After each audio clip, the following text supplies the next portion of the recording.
and keep warm.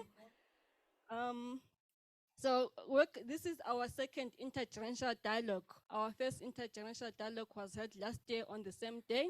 Today's intergenerational dialogue, we are co-hosting it with the with the Presidential Climate Commission, and I mean the Youth Climate Champions Program, which is under the Climate Ambition to Accountability Project, which is a partnership between WWF, Institute of Economic Justice, as well as Climate Action Network South Africa, co-funded by European Union and CEDA.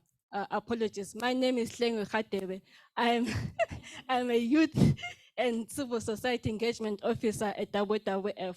Welcome everyone. Apologies for not introducing myself. um, uh, as I said, today's dialogue is between the Youth Climate Champions and the Presidential Climate Commission, and we are grateful that the Presidential Climate Commission could co-host this event with us. Today's theme is around youth and government for inclusive policy. It is a follow-up from last year's theme, which was beyond youth tokenism. So we are building up from last year's topic. On our agenda today, we have supporting message from our Commissioner Mbali Paduza, followed by our EU representative for opening remarks. Our third item on the agenda, which will be led by Mudiehi Mafatiri, is the launch of the youth position paper titled Exploring Meaningful Youth Engagement in South African Climate Policy.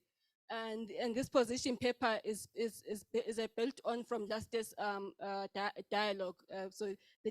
Similarly with this year's theme, is that we hope to have a policy brief at the end, towards the end of this year, early next year, based on the discussions that we'll have today.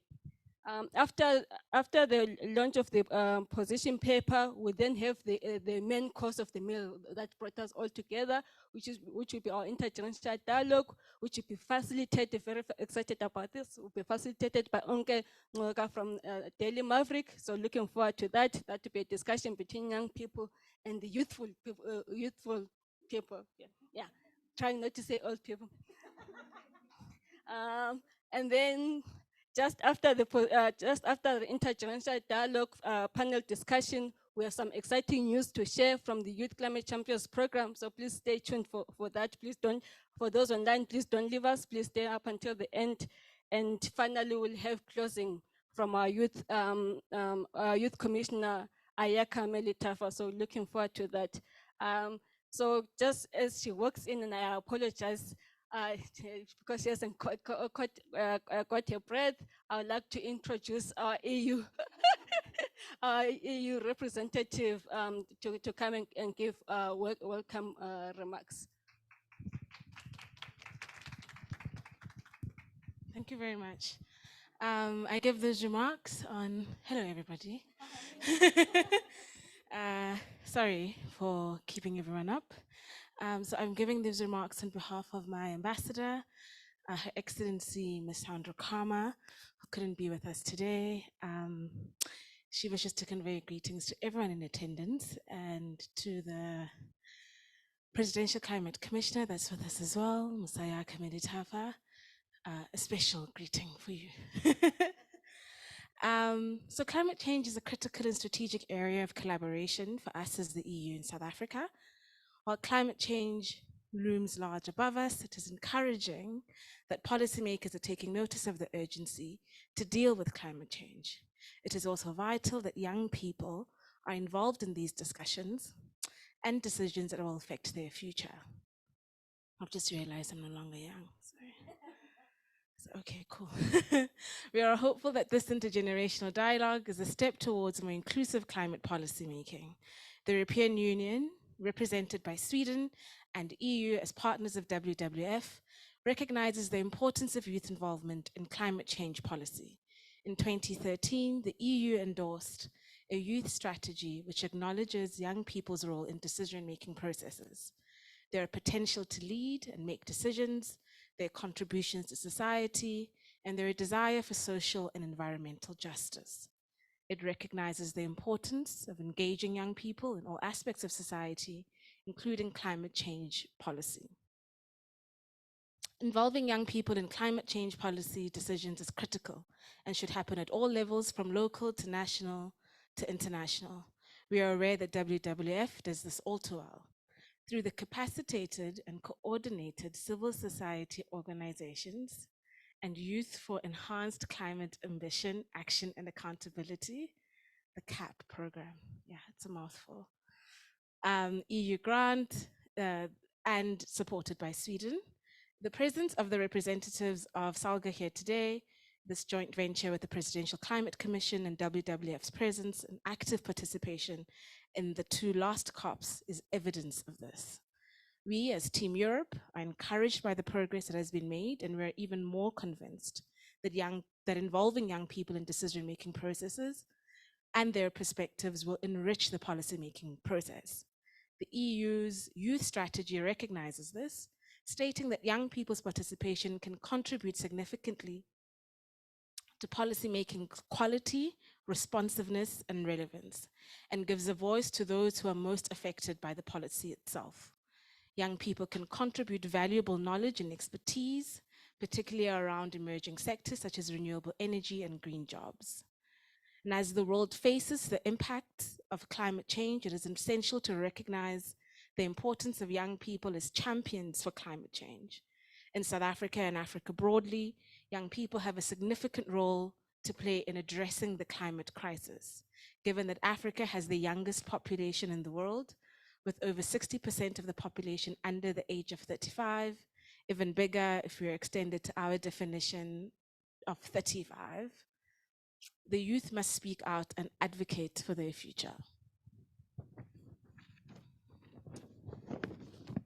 The youth also has the unique ability to bring fresh perspectives and innovative solutions to climate change challenges. They possess a unique set of skills such as creativity, critical thinking, and problem solving that can help address the complexities of the climate crisis in novel ways. They possess a unique perspective on sustainability, have the potential to mobilize collective action, and bring innovative solutions to address the climate crisis. In a means to further augment inclusive policymaking, the EU delegation has developed the Capacity Enhancement Dialogue and Recovery Program, CEDA, to support civil society to deepen meaningful engagement and enable CSOs to play a greater role in the development and dialogue with the South African government, with EU member states and the EU delegation. This is a program of just over 7 million euro and has specific objectives to support initiatives which center youth and women. One of the key outputs of the CEDA program will be the establishment of a civil society sounding board representative of and inclusive of women and youth voices. I really hope some of you can participate in it. We are in the final stages of contracting, and the program should be fully operational by this time next year. For Team Europe, it is essential to empower and support young people to lead the way in all policymaking, and especially in climate action. We are very excited about this position paper that we are here to launch, and we are certain it will further guide us in this endeavor.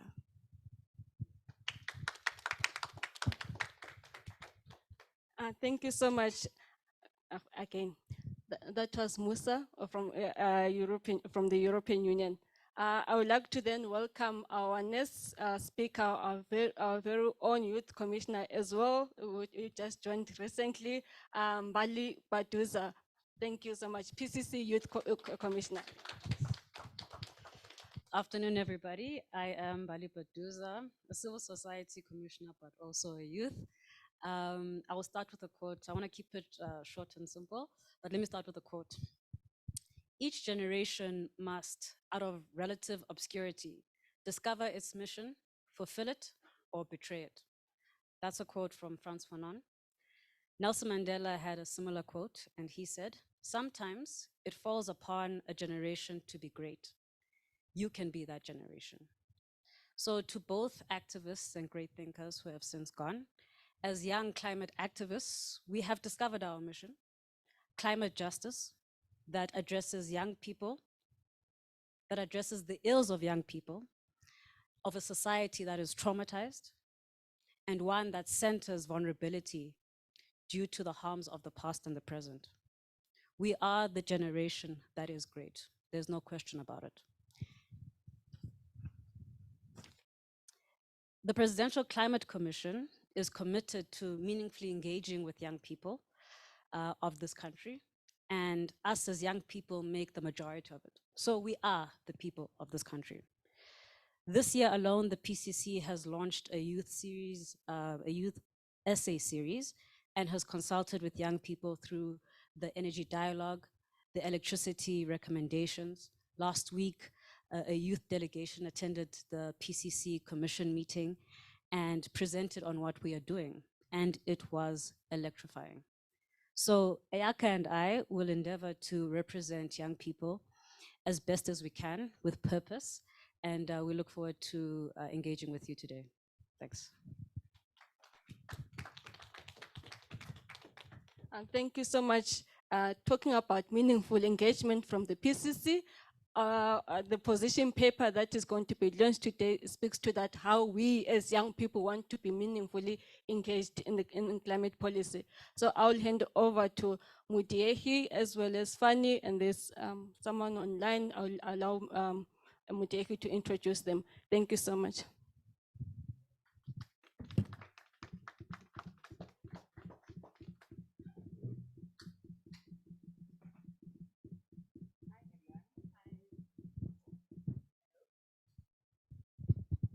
Can you hear me? Right. Hi, everyone. My name is Mudie Mafantiri. I'm an intern at the Climate Action Network South Africa and also project lead on the position paper, which is titled Exploring Meaningful Youth Engagement in South Africa. So today we are going to be launching the position paper. It will be made available publicly after this discussion. But unfortunately, due to the limited time we have, this is just a launch, and so we will not be taking questions and answers. We will, however, be having about 3 events unpacking this position paper, which provides everybody ample time to read the paper, to engage with what we are asking people to do, and to also provide us with feedback. So I'll hand over to Nathma Sami, who is a team leader that has contributed to the position paper. She'll be presenting a few things, and then I'll hand over to our other team leader here in person, who will present further on the position paper. Thank you. Nathma, are you ready? I'm ready, thank you. I will share my screen. Please let me know if everyone can see it.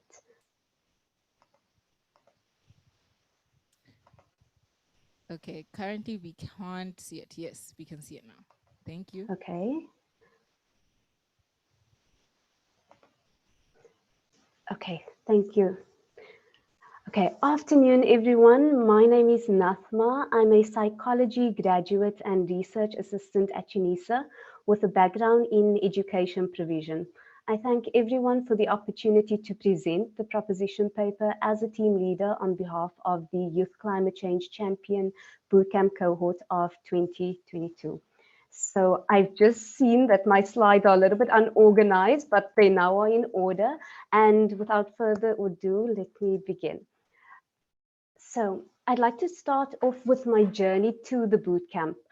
Before I even dive into it, I have to tell everyone that I am the worst person with directions. So naturally, before I even got started, I was already lost on my journey through climate change, and especially when it came to climate change policies.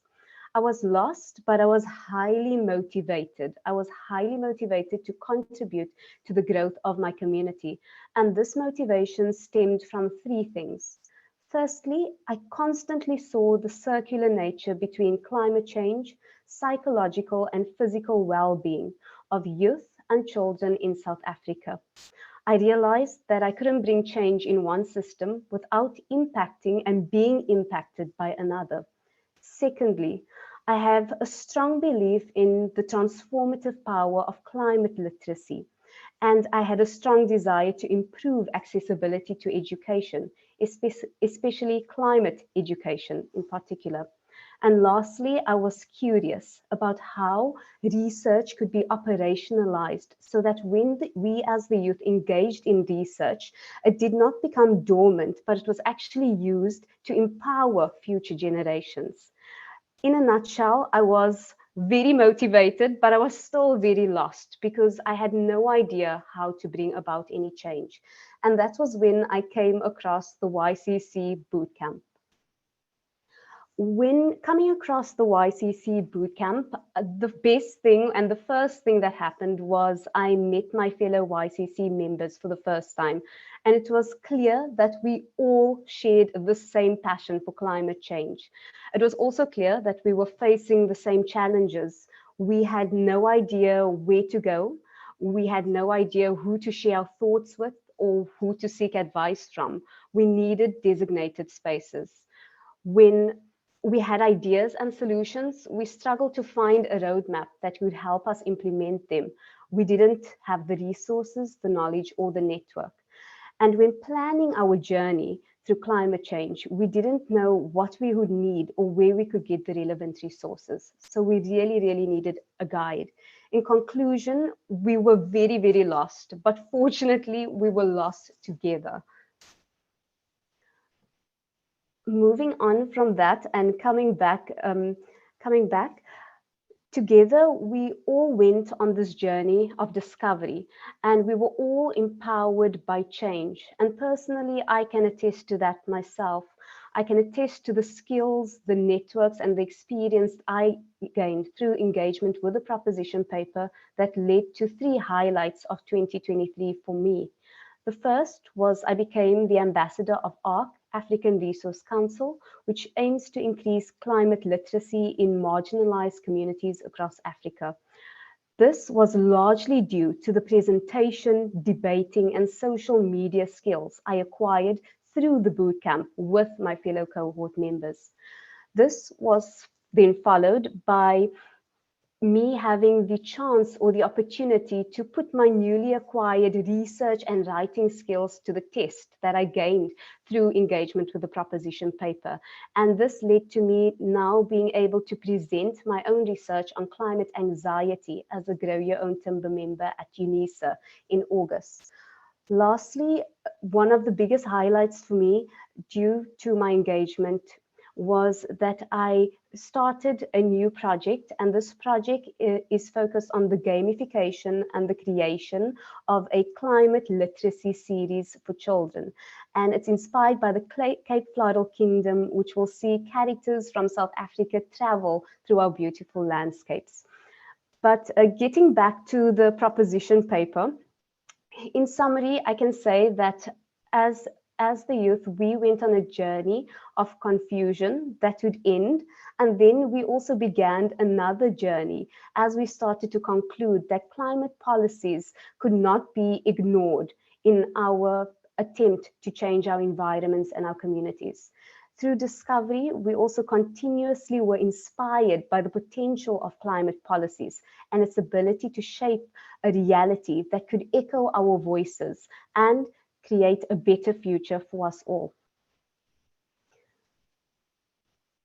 As we collaborated and we continue to see this, as we collaborated, we continue to see the impact of climate policies on various aspects of our lives.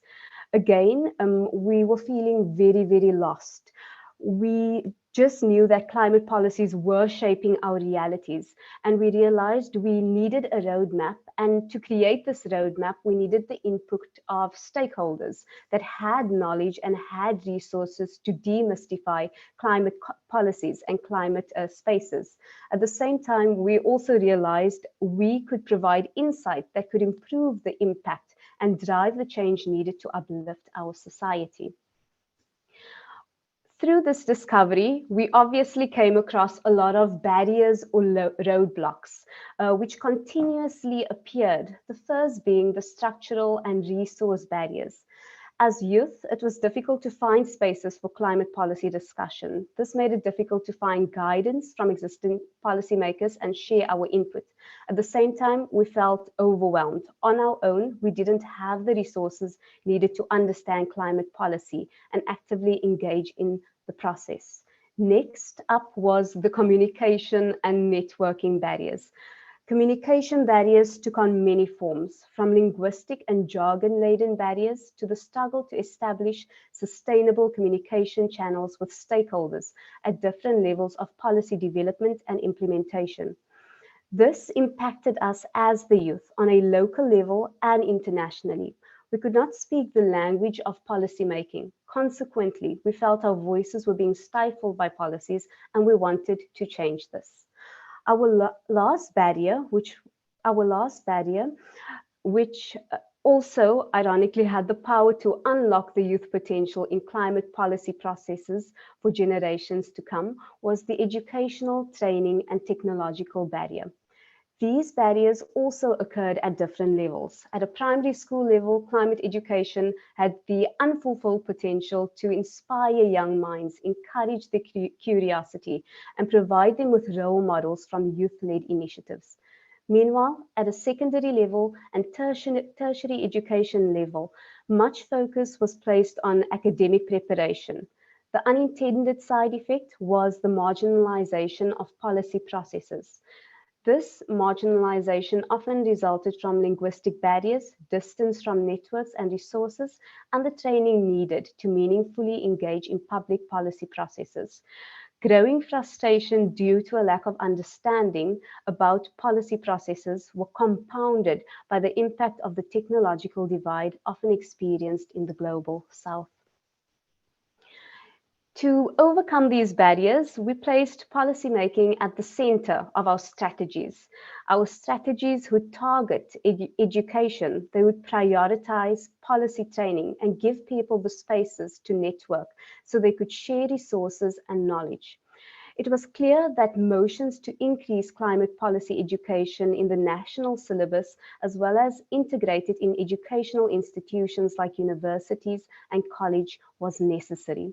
Special attention and investment in policy processes within their own right needed urgent attention. This could be in the form of training that would equip youth to participate in policy spaces at different stages. Last, but certainly not least, youth and community resource centers needed to be established as policy education havens for generations to come. So what exactly was the desired outcome of the paper? At the end, we believed that the success of the proposition paper would result in greater support from policymakers. This would have a knock-on effect. Youth would be empowered to contribute and lead climate policy processes at a national and global level. A new standard would be set, and youth marginalism and tokenism could become a thing of the past. To dive a little bit deeper, we can look at how the materialization of the desired outcomes just mentioned would appear. For example, increased support from policymakers would mean that unique educational, linguistic, and cultural characteristics were considered as stakeholders co-created spaces with the youth through networks, collaboration, and training. This would water youth-led activism. Secondly, empowered youth leadership in policy processes would see the creation of cross-cutting civil society organizations. This means that multiple stakeholders, including the youth, policymakers, CSOs, and NGOs would all collaborate, strengthening their collective outcomes. Finally, a key finding from the paper revealed that youth were often only consulted at certain stages of policy development.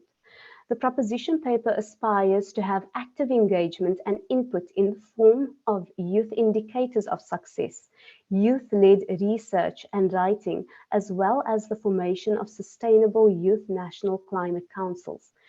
It is our hope that through the publication and dissemination of the proposition paper, the desired outcomes will be reached and ultimately result in climate policies that echo the voices of the youth, testify to the reality, and shape their sustainable futures. Finally, I would like to apologize for the long monologue and also conclude by thanking the multiple stakeholders that have made today a reality and given us as the youth an opportunity to voice our thoughts. In particular, the YCC Secretariat and all stakeholders in the Climate Ambition to Accountability.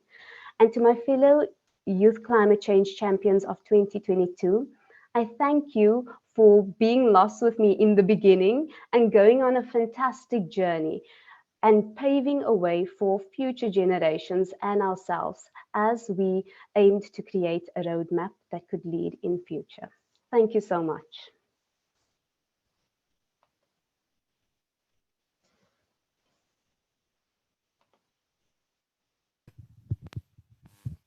Hello. Thank you for that presentation, Nathma. It was very comprehensive and you shared some very inspiring views. I'm going to now engage with Fanny Mia, who is our second team leader in the authors that wrote the position paper. So Fanny, please tell us a little bit about yourself. What inspired you to embark on this journey? And maybe you can share any unique things about your particular journey in climate action. So aside from telling us why you decided to join the writing team for the position paper. Hello, everyone. And thank you. I want to say thank you first for being given this opportunity. I find that it is very vital. It is very vital that, like Nathma indicated a bit earlier on, that youth are actually given the opportunity and the platform to voice such issues, right? Again, my name is Fanny Mia. I come from the Free State originally, from home. I come from a former Bantustan, so yes, so that's how, yeah, I come from a former Bantustan. And what I can say really is that the situation back at home, in all honesty, is dire. It's further exacerbated by, of course, climate change, but then obviously we should not ignore the socio-economic things inherent in former Bantustans, right? So also I'm an anthropologist in the making, so that's my way of thinking. The study of humans and yeah, the study of humans across time and space. So the reason why I wanted to involve, the reason why I wanted to get involved into this climate change space was because I found that South Africa is in a very interesting and very peculiar situation at this time, specifically with the just energy transition, because we are pioneers. If you do your research out there, we are the pioneers of the just energy transition. So my interest, possibly again, my research in the future will be on the focus of how we can use the just energy transition to empower local, or rather Bantustans and other the like communities that are similar to Bantustans. How can we use that to empower? How can we use the JET IP and the just energy transition itself to empower people, where also where we will also be like giving them information on what this really is about, not just no, the world is ending, okay, I sharp it someday, but then we have things that we can do now that can make these things, for example, heat waves, even the floods now as we speak, it's flooding somewhere. It don't just happen randomly, it's because of human activity. So when we educate people about certain things and how they can mobilize their communities and their respective disciplines as well, because I believe that climate change as a situation, as an umbrella term, requires what I'm coining a horizontal inspection of positionality. What do I mean by that? Which means you inspect grassroots level participation all the way to the very top, and how these people are actually contributing to making a change, because everybody is out there doing something. And as I stand here as a youth representative, I cannot fully comprehend the different levels these people are engaging with this thing. So yeah, yes. Thank you for that, Fanny. Thank you. So the position paper outlines calls to action, and we would say this is one of the most important elements of the position paper. Indeed. Can you touch on a few calls to action? Okay, the one that really caught my attention was education, as my colleague illustrated a bit earlier on, that if we really have a fighting chance at this thing, we better include the ones who are still at school, you know. We have to include them, make them actually know the truth, you know, not just the truth that the world is ending, but the truth of, okay, what can we do, you know? I mean, like, doom is out there and it scares us, but then what can we do, you know, at a very low level, at education? What can they learn? Because these people can come up with very, very nice solutions at the end of the day, because again, they are not stupid. Young people are innovators, if not inventors of the future itself. So we need to educate those people, equip them sufficiently, so that they can participate again within policy in effective ways, not just at the beginning, and then later on these people are nowhere to be found, and then you wonder what happened again. So again, we need to eradicate the disconnect between the older people and the younger people through this. Another one, the call to action that really caught my attention was the councils. And just to extrapolate on the council part, and just to put it under one umbrella thing, organizations, youth organizations. Again, I indicated earlier that I am an anthropologist in the making. So in one of my studies at school, I found that youth organizations have a way of empowering people because of what is called communitas. So communitas is when you build a community and it links people to something that is greater, something that's bigger than just themselves. So people are actually eager to go out there and make a change as a collective, which is very important. We need to collect young people, unify them, and turn them into one voice. Yeah. Thank you, Fanny. Brilliant answer. So my last question Yes. for you. Yes. How will this position paper raise awareness and maybe connect the dots or bridge the gaps between youth and policymakers? Can I just say that I strongly feel that this position paper is a start. It's definitely a start to something that can be bigger. So let's just take it as a starting point of the things that we are already doing and the recommendations that we have outlined in there, that, okay, we're doing this, but then you can help us with this and this to make our participation more effective. So that's what I think that position paper is really aimed at. It's a nice starting position of saying, this is what we have, this is how we plan to do things that we want to do, and how can you guys, as people who are already in the space, people who are key actors in the space, how can you help us help you and you help us? You know, it's also about that. Again, it's the point of this dialogue. We should have a dialogue with each other. There shouldn't be a disconnect where there's a person who feels like, because they're young, they don't know anything. Oh, because they're old, they can't think. No, we're all living on Earth. We're all living on Earth, and we just want to see it thrive. You know, I mean, like, Mother Earth is crying in my own perception. The floods right now, the heat waves, I still feel like there's still going to be more that's going to come. I just feel like we really need to come together and work together and save Mother Earth. Thank you for that, Fanny. Thank you. I'm going to conclude now. And these will be my last words. So ultimately, what we're trying to achieve with the position paper is to continue the conversation, which many youth have been having before us, right? To continue the conversation on how to engage youth meaningfully within climate policy processes. And really, I would love for everybody to actually read the position paper. A lot of people have put effort into it. And I would like to thank my fellow colleagues at the YCC secretariat. Thank you for dealing with an unsurmountable WhatsApps and emails from me, and for your support in making this happen. I think we've done a great job. I'm very proud of the work that you have done, Fanny and Nathma. Obviously, there would be no position paper without you taking it amongst yourselves to lead your fellow bootcamp participants to write this publication. So I hope that we have more publications like this, and wish you all the best in your careers. Thank you.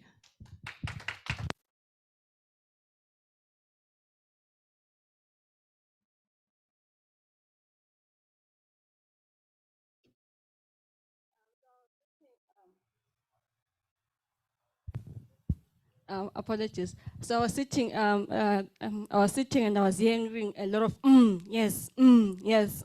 So I'm hoping online as well that you are going as well and saying yes, we agree with the points that have been made. But I'm really sad that we can't deep dive into the position paper now, because it seems like there's a lot to speak about. But my team members that are online are going to share the link to the position paper for those online.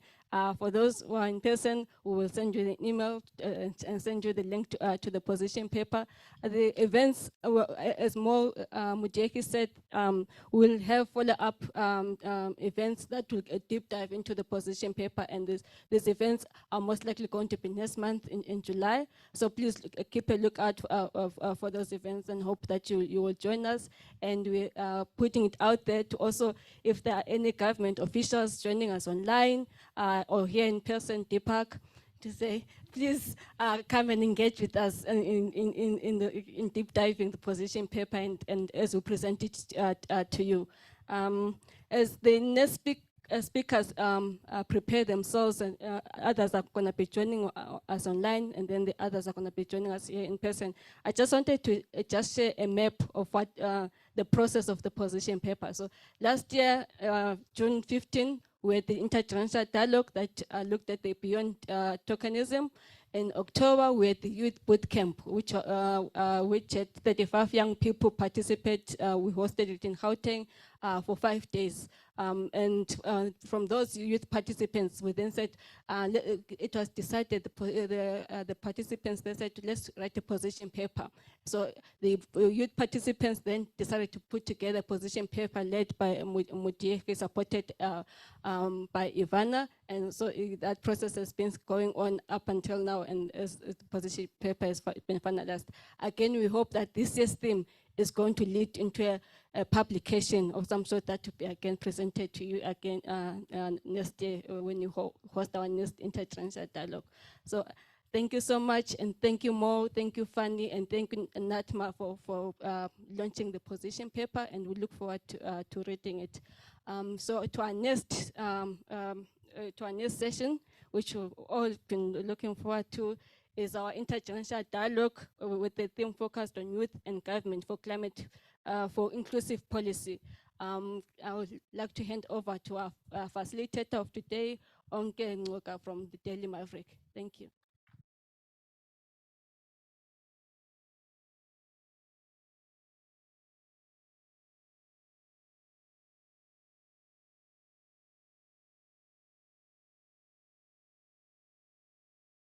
Hello. Hi, Deepak.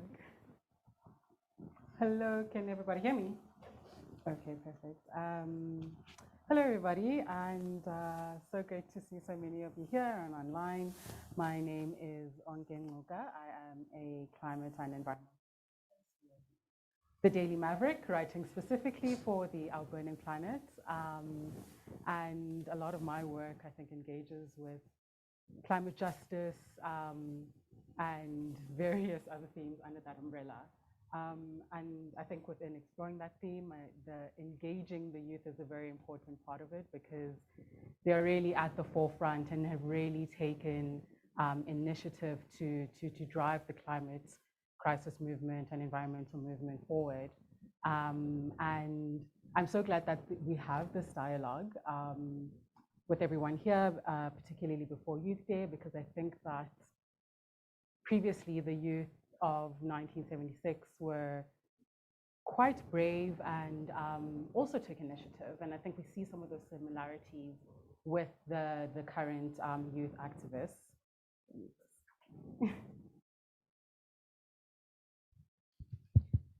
Can everybody hear me? Okay. So as I was saying, it's very important that this happened before Youth Day, because we're seeing a lot of similarities with the youth of the past and the current youth. And I'm also very glad that the Coalition of Organizations has made this initiative intergenerational, because we've seen the youth previously kind of either pushing back against the current youth, and some of them also being partners to the current youth. So I'm very excited to hear what both sides of these generations have to say today. And I'm going to start the conversation by asking Tandile Chinyavanyo, is she online? Tandile, are you with us?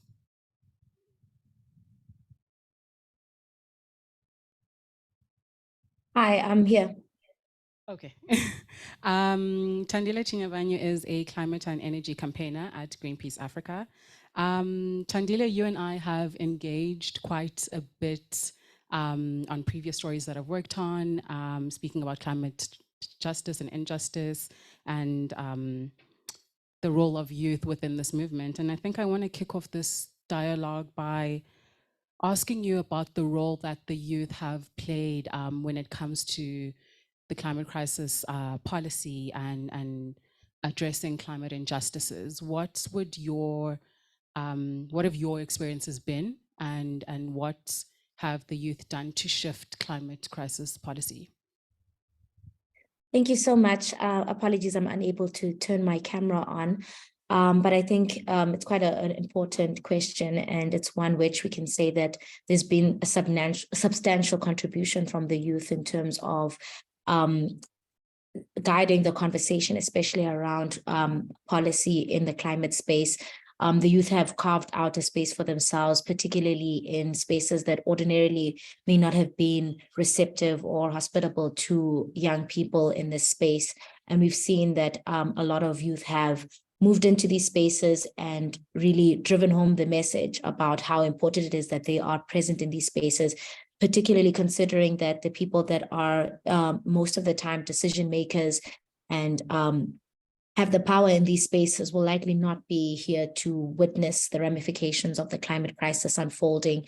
And so there's been like a really great effort from the youth to participate in these platforms that are made available, to make sure that their opinions are heard and to ensure that they are attending these conferences, whether global, locally, and ensuring that the youth's voice are made present in these areas. I think there's still a lot more that we can do and a lot more longer to go, but we need to see a lot more of our government as well, recognizing the initiative of the youth and creating more platforms as we've seen them creating over the past couple of years to ensure that the youth can engage on these issues. Absolutely, and I'm glad that that presence of the youth is growing and your voices are being heard.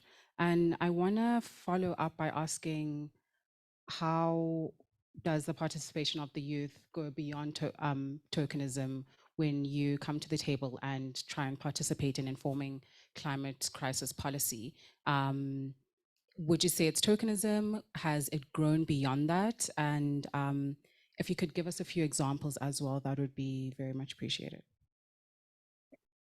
I think in a sense it has grown beyond that, but there's still a risk for that to occur. I think Natma spoke quite eloquently towards it, especially around the issues around language barriers and how it can be difficult for the youth, especially to engage on the issues of language that the policymakers use. And this is further exacerbated when we just consider the literacy rates in our country and how even the language of instruction is an additional barrier for the youth.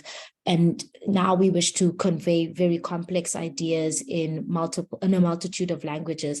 So it's very important that our government also ensure that in these communications that are being put out, that they're clear and easy to understand, but also that they're communicated in a variety of languages, particularly the vernacular languages of South Africa, to ensure that engagement is not just limited to a select few that are privileged enough and have the social capital to enter those spaces, but that all of the youth are able to engage on these issues, and that there's a broad-based engagement, not on just climate issues, but social issues that are affecting us, particularly unemployment, gender-based violence.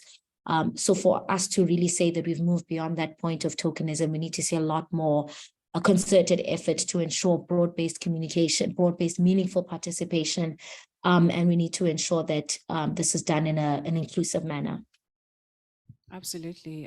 Thank you so much, Tandile, for that. I'm going to jump over to Deepak Patel on my left here, who is the Head of Climate Finance and Innovation at the PCC. Deepak, thank you so much for being here today. I'm going to kind of leapfrog off of what Tandile has just said on the importance of expanding and ensuring inclusivity when engaging the youth at a policy level. I want to kind of hear from you on how you've actually done this, how this has improved over the years, and what steps you've taken to improve the participation of youth at a climate policy level, particularly within your space of climate finance and innovation. Thank you very much, Onke. There's a part of me that is going to be misbehaving and say a few things without addressing the question you've asked, and I'm going to blame the youthful part of me we'll for doing hold you that. accountable, don't worry. I think at the outset, we need to say and really believe that youth are part of society. So it's not as if youth are a different species. to the rest of humanity. And I know that that might sound trite, or it might sound obvious, but it's a point that needs to be made. You yourself referred to the role that a generation of youth in 1976, around this time, played. And I also want to say that the deputy chair at the last PCC meeting, although he was a bit strident, and these days is older himself, made the point that South Africa has been endowed with youth being a leading force for change in South Africa's history, and we must never forget that. And that is where we come from. So not to blow trumpet or personalize it, I myself, for example, was a Section 29 detainee and charged in the High Court for terrorism at the age of 26. Now, to have experienced that by the age of 26, you can imagine the ages of 18 to 26 were particularly not difficult, but exciting years, as we found as young people a voice and gave expression to that voice. Of course, as the political system in South Africa stabilized post-1994, we have to ask ourselves the question, did we find that the space for youth activism and youth participation, did that space improve or did it close down? Now, I belong to a group of people who believe that perhaps in 1994, what happened was that because we had democracy being ushered in, all non-governmental forms of participation somehow began to get curtailed. So it wasn't only based on age, it was also based on, in my view, at that time, a demobilization that happened because of political process of even our NGO and our civil society sector. And so to your question more directly, the PCC has been very aware from the very beginning that if we are to talk about broader societal participation, we were not only talking about the sectors that made up the social compact partners, but we were also talking about a cross-section of society, in this case, young people who needed to be affirmed and given a role to play. But I must say that while we've created the space for that, we do not, as the PCC, believe that the PCC holds the monopoly on ideas. And so the way in which we've always sought to engage with the youth sector, for want of a better word, or the younger part of society, is to be encouraging of dissent, encouraging of a variety of different viewpoints, and engaging, sometimes critically and sometimes combatively, but hopefully always constructively, with the intention of generating amongst young people who will be adults tomorrow, by the way, like me, old, and ensure that through that process, what we do is have a generational pull of people who are passionate, people who are courageous, and people who, inside as well as outside of the system, have a keen understanding of how society is structured, where the levers of power are, what the system looks like, and what the system change needs to look like behind a very clear understanding of what is the theory of change. Now this, while we were lucky as young people to be confined to the borders of South Africa because it was an anti-apartheid struggle, it's much more complex today because the global agenda calls for action, change, transformation, hopefully not just lip service reform, fundamental transformation of the global system across the board. And it is in this context that I think for South Africa, with respect to our climate change response, there needs to be an understanding on the part of the youth that we act locally, but always with our eye on what the global outcomes should be. Hello, you guys hear? Yeah. Thank you so much for that informative answer. And so you were a rebel in your youth, and then you are a rebel now, and I love the continuity of that. And I want to speak to a little bit about the youth movement, because I think from your age group, now, you were quite rebellious, and I think we're seeing that with the current youth, where they feeling that they have to be rebellious because your age group, who were rebellious in their time and in their youth, are not quite receiving the urgency and the demands that the youth are calling for at a policy level. So demanding, for example, a more rapid just energy transition plan, a more addressing climate injustice, demanding, climate financing. And I think a lot of the pushback is answered with, the answer from the pushback is, well, you guys are too young, you don't understand how these systems work. Can you expand for our audience where that sort of response comes from, and is it fair when the youth are demanding for very important change and trying to inform justice, and you guys have that experience and you know that struggle, to respond in that way to them when they really just want to shift policy for the better? There's no easy answer to your question. The importance of having the older people have a not youthful orientation, but a change-orientated orientation is critical. And maybe as we've formalized our systems of policy and government, we've lost the ability to take the voice of outside the system, or voices from outside the system, effectively and sincerely into account. So I think we might have lost that capability, which results then perhaps in youth having to be a little more agitating, boisterous, and militant.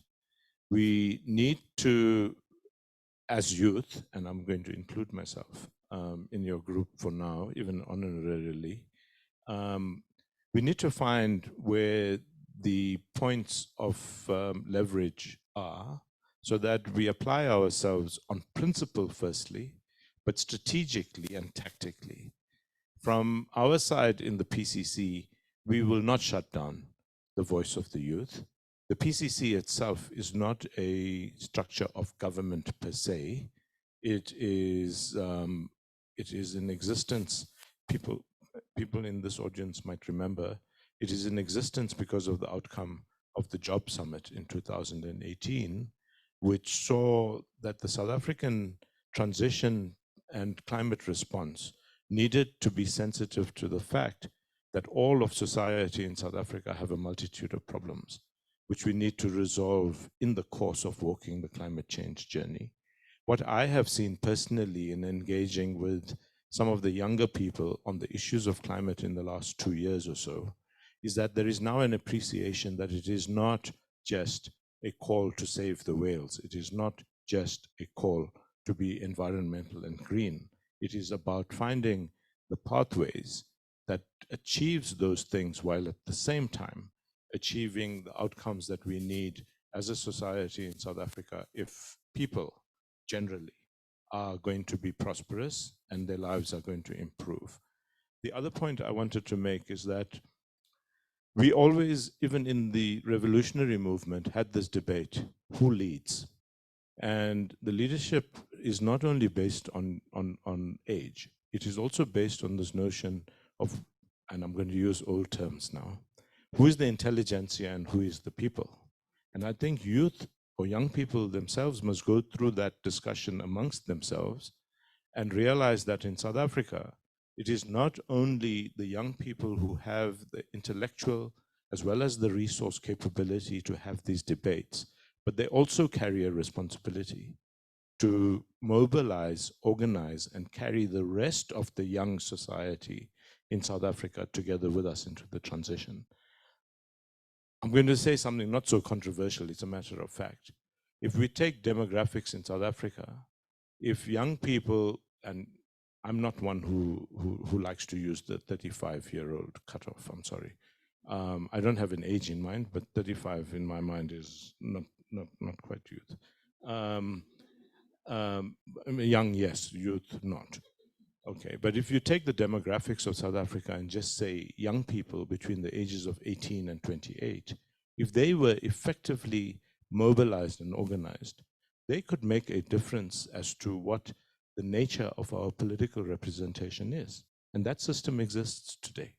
And so when I talk about a theory of change, I'm talking about an all-encompassing understanding of what the power of organized young people or youth could be, and how they could actually shape, influence, and control the narrative and the outcomes of all of our representative processes.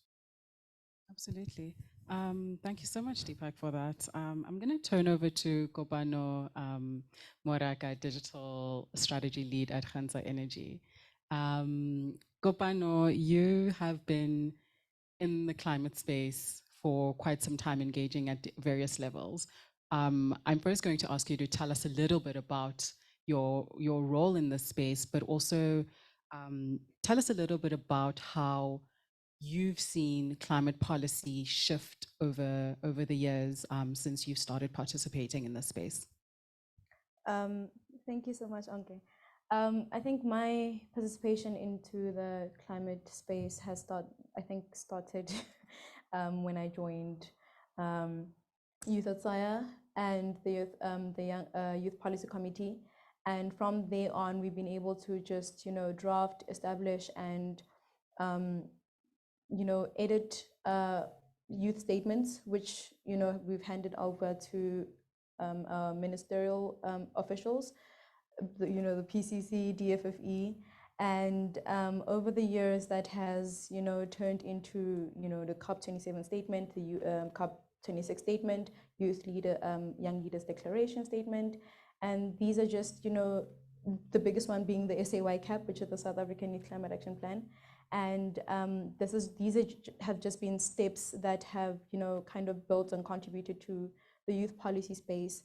And I think from my experience, what I've seen is there's been more consultations, of course, but I think there's also just been a barrier in terms of bridging the digital divide, the data to get young people involved, the transport assistance to actually get young people involved, even in panel discussions. Young people within the community being included in the panel discussions to speak on the issues that consultations are being held on, are being elaborated on.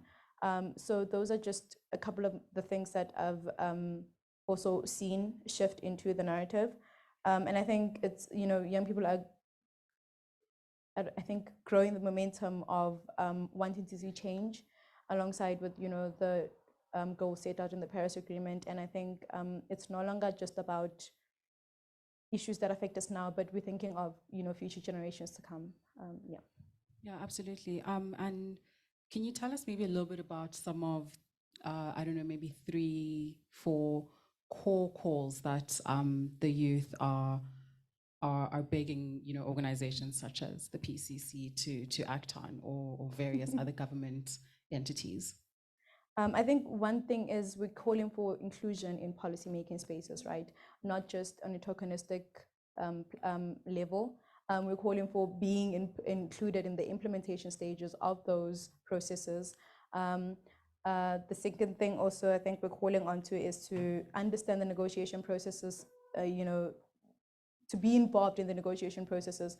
Right now, the Bonn conference is taking place, and how many of young people are actually involved and understand the processes of what happens leading up to COPs.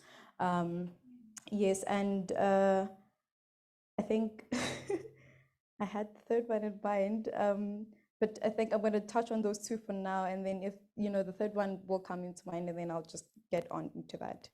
Yeah, absolutely. So and I just want to follow up on that. Yeah.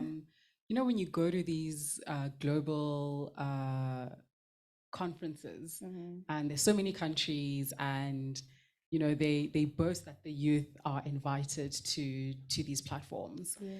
I mean, I'm a journalist, and I write about some of the stuff, and I trying to scrutinize the policy documents. And honestly, I struggle. I have my list of contacts that I constantly have to go back and forth to break everything down for me.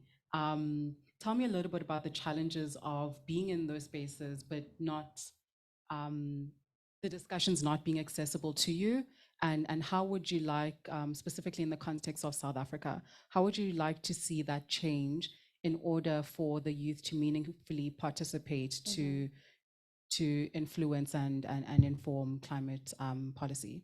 You've actually just saved me, because the third one was alluding to that actually. It was, a language barrier. The jargon is so heavy.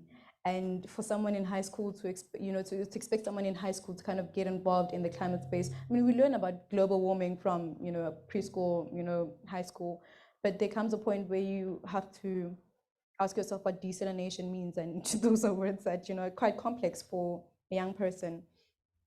So I think bridging that gap would kind of, I think these are the solutions that I think I would propose, would be maybe to establish a youth envoy, right, which would be predominantly independent and would serve as a bridge between government and negotiations, to actually offer young people the opportunity to attend these negotiations with the understanding within that sector, right? And then I think it also calls for meaningful and colorful discussions also, because you're not just limited to representing your country when you are in these platforms.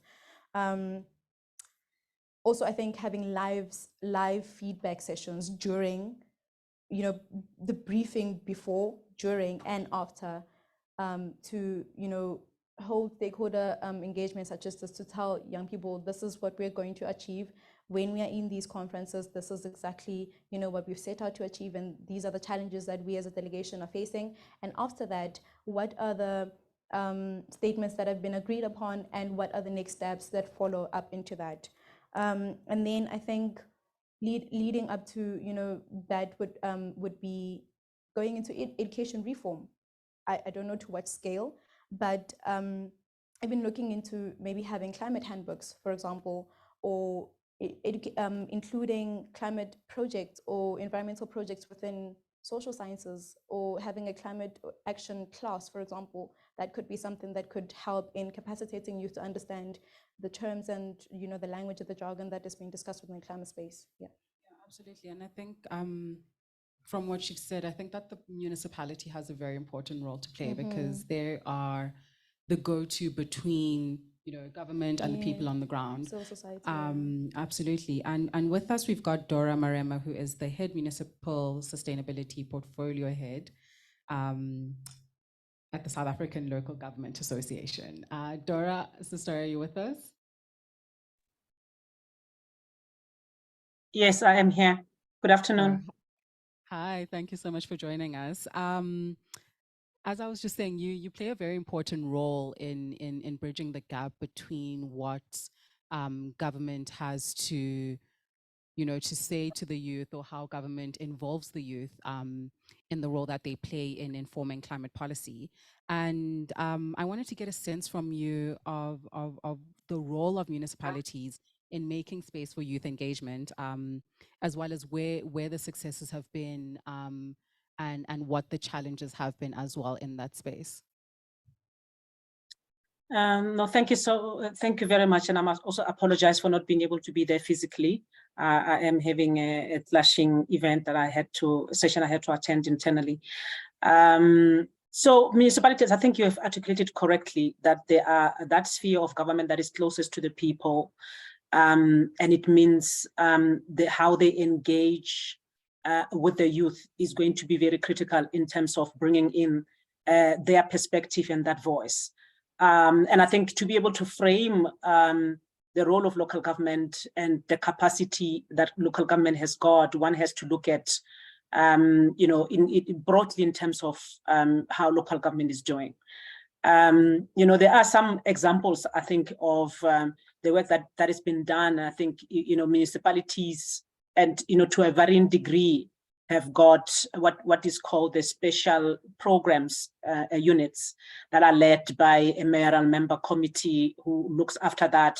And depending on a category of a municipality and the size, you will find someone called a youth development coordinator in there, whose role is really to coordinate all the youth-related issues, and within the same unit you'll find someone who coordinates work with the women and people with disabilities, and that is their structure. So obviously in smaller municipalities, you might find one person who deals with all of those. In a bigger metro, in a secondary city, you might find a little bit more capacity when one person who deals with issues of the youth. And I think then the challenge is always to make sure that because you have a different department that would deal with issues of climate change, which is the department that deals with issues of environment. What you need is that level of integration to make sure that these two departments or these two units are actually talking to one another. And issues of climate change are still fairly, fairly, I can say, a little bit new within municipalities. They are obviously part of the broader environmental mandate of the municipality. Obviously, we are awaiting the bill that is going to assist us. We have seen, I myself have seen some work being done by the City of Johannesburg when they developed their climate action plan. And I'm not sure that's where I met Kopano during the launch. And in my view, they did something that I believe we could be able to learn from, where they engaged the youth, and the youth were part of the of a group that really made inputs from what I believe within the climate action plan of the city. And I think they had sessions that were engaging the youth. And I think that's something that we are going to be able to have to learn from, to bring the voice of the youth within how municipalities are going to respond to the issues of climate change. There is an opportunity that comes with the climate change bill, which will become an act very soon. And that spells out that municipalities have to develop these climate action plans and review them every 5 years. And in my view, I believe that that is a very, very important opportunity for the municipalities to really make sure that the voices of the citizens, particularly of the young people whom we believe are the ones who will be affected the most, because many of us, the older people, probably might not be there, and it's important to bring the voices of the future, of those that will be there when probably none of us who are policymakers won't be there. So I think it's exciting. It's exciting also to see the work, because a lot of the cities are being supported by C40 cities, and I work closely with them, and they are very big on making sure that all of society, particularly the issues around the youth, are actually being brought on board as they work with the cities to develop their climate action plans. So yeah, I think you have articulated correctly. Local government plays a big role. How municipalities respond and what they do is going to set the tone in terms of how the whole country is going to respond, because that's where the rubber meets the road. Yeah, absolutely. Thank you so much, Doria, for that explanation. And you mentioned the climate change bill. We've been waiting quite a while for that one. So I'm very excited that you're mentioning it and talking about how the youth are going to be involved. But I would like you to expand on how the youth are going to be involved at every single stage and level of bringing this climate change bill together, particularly at a municipal level, and how that's going to play out. So if you could maybe expand a little bit on that, so that we understand exactly what you mean when you say that there is a space for youth to engage with the municipality. The work that SALGA does right now is really just to build the capacity of municipalities to be able to conduct, or to conduct the climate risk and vulnerability assessments, to compile their greenhouse gas inventories that will inform their climate action plans. And what we are, I think, is really we see it as an opportunity, in that as they are beginning to actually delve into this and putting together, because many of them do not have this information. They are yet to be able to compile this, that there is an opportunity for them to bring in the whole of society, because we have seen how developing policies or even action plans or disaster management plans that do not involve the citizens, it doesn't really help, because people are not well informed. People do not know what the plans of the municipality are all about. So we are encouraging municipalities to actually include the third leg of local government, because you've got the political leg, and you've got the administrative leg of local government, and then you've got the community leg, which is the people themselves.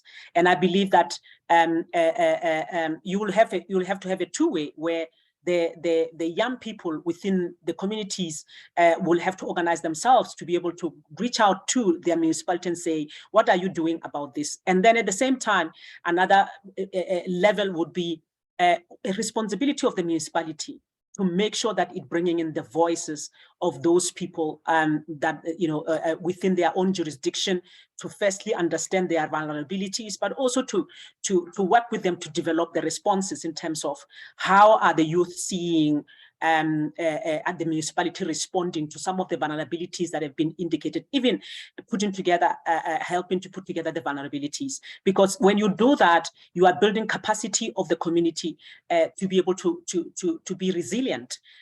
We have witnessed a lot of extreme climate events. And usually when you have a paper in place, like a disaster management plan, it won't translate into action. If the people have not been involved in putting it together to understand their vulnerabilities, that in our area, we have a river that runs in this, and if there are heavy rainfalls, that we face this likelihood of being flooded, then you really won't have the time and the chance at the time. So we are encouraging municipalities to be proactive and to bringing in all the voices on board as they are developing this climate action plans, to make them real, to really ground them and to give them life. And for me, the youth are really a critical part of that, not only in terms of being consulted, but actually listening to them in terms of what are some of the innovative ways in which we could start building capacity of our own communities when it comes to climate change, and all the vulnerabilities that are already existing. There are innovative ways that probably people like myself who've been around the corner might not have thought about. But the young people are exploring the artificial intelligence. They are exploring other avenues that many of us are actually not thinking about. And I think it's important for us, as we build the capacity and support municipalities, to embark on this work, to insist and to encourage them to bring in the voice of the young people. Absolutely. Thank you so much for giving us such a realistic picture of how the youth can be involved, and as well as the role of the municipality in all of this. We've also got with us, you spoke, Mam Dora, about innovation, and I want to bring in Dr. Henry Roman, sitting right in front, who joins us as the Director for Environmental Services and Technologies at the Department of Science and Innovation. Dr. Henry, you're currently working on a circular economy strategy. You've worked with water and within the water and waste sector. You've also worked within the green economy. That's a lot of, that's a very impressive CV. But I think I'm more interested to hear what role the youth can play in some of the work that you do with the department. Is there space for them to engage in a meaningful way? And has that happened yet? Thank you. Am I audible? Yeah. Okay. Thank you very much for that. And good afternoon, everybody, and apologies for arriving a bit late. So our department works mainly with postgraduates, masters, PhDs, postdocs, and researchers across the country.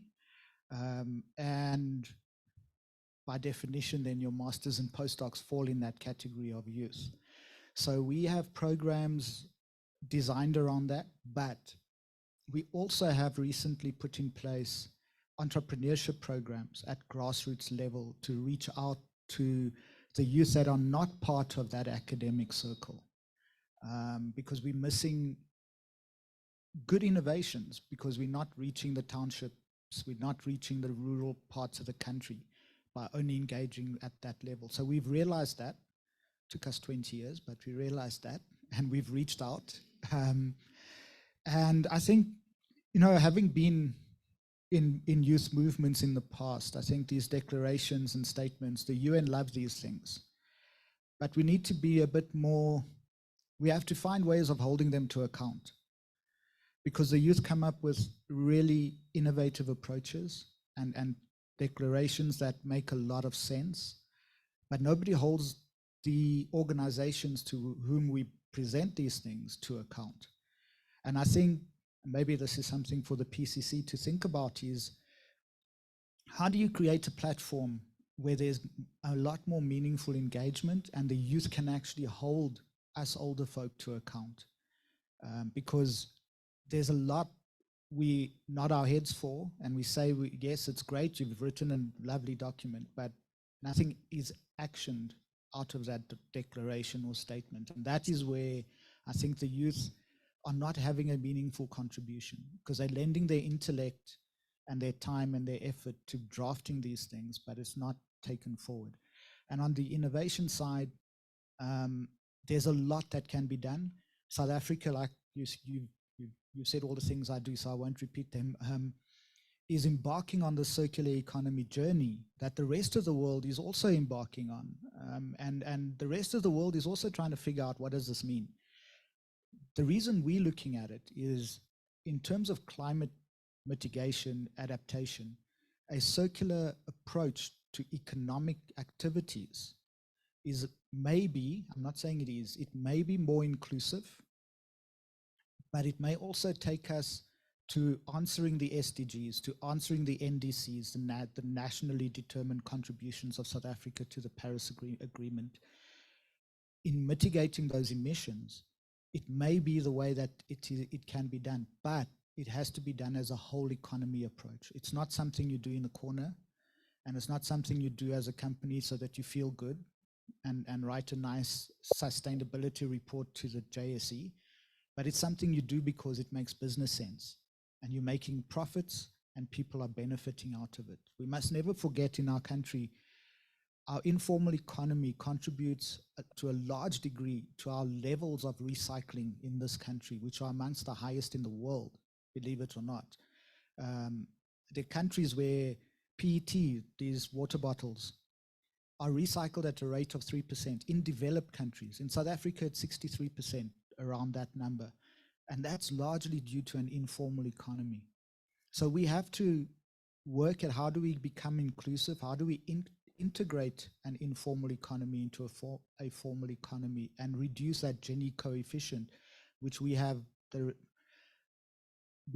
the worst reputation when it comes to that on the globe, because the levels of difference between the rich and the poor are enormous in South Africa. And if you look at our per capita GDP, if we're measuring GDP as the measure or the metric, it looks good per capita. It makes us a middle income country. I challenge you to take a walk just up this road and you'll see the taxi rank up the road. That's not a middle income country. When you've walked just that short distance, it shows you the disparity already. Not to mention the Santon and Alex example that's used all the time. But all the visitors come to Joburg, Pretoria, Durban, Cape Town, and they see a first world city. They don't go out there into the rural parts of South Africa where they see a developing economy and not a third and not a middle income country. So that's the disparities we're dealing with. And I see climate change as an opportunity for us to potentially address the inequality, and the youth, which make up 50% of the African population on the continent, roughly, are the answer. So we need to find ways and instruments that allow them access to the economic development that we require as a country as well. That's just my thinking at this time. Absolutely.